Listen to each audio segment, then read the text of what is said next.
birthday again! Celebration na mo Itashi today sa Canada. Gahapon sa Pilipinas. Diba? late.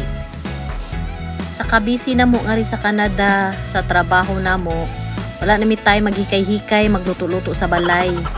Then, ang among plano, mga na lang mi sa Buffet Royal diri sa Sherwood Park, doon ra sa Amua.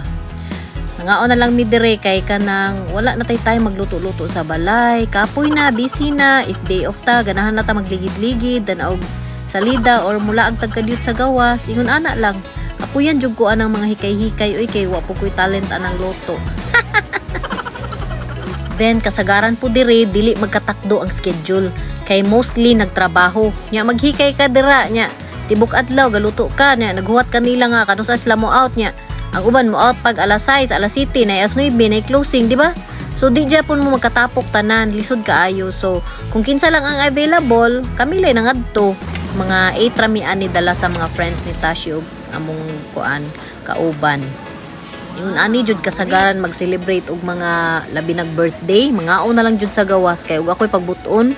Ingon ani ra gyud kapoy na kay maghanda ka sa balay, hikay pa ka, manghinlo pa ka, mag-decorate pa ka, hasol kayo. Sus, di na ko ana, ugma mo duty pa ka, kapoy na. Yun, na lang, mga, be practical na lang yun ani, para iguli sa balay, di mamahuway, di ba? Wala kahipuson. Ano yung problema? Di ba? Dami man po diri sa Royal Buffet kay naatanan na ay sushi, na ay mga main course, na ay mga naapod sila yung mga salad, naapod sila yung mga appetizer, na sila yung mga veggies, mga seafoods, naapod sila yung mga sweets, naapod sila yung mga ribs, nagdapat yung cake, bisag na sila yung mga cake po diri na chocolate fountain, bisag unsa na lang, naatanan, fruits po. Dili man na mawala sa ato ang pagkanta, no? Kanta, biyata.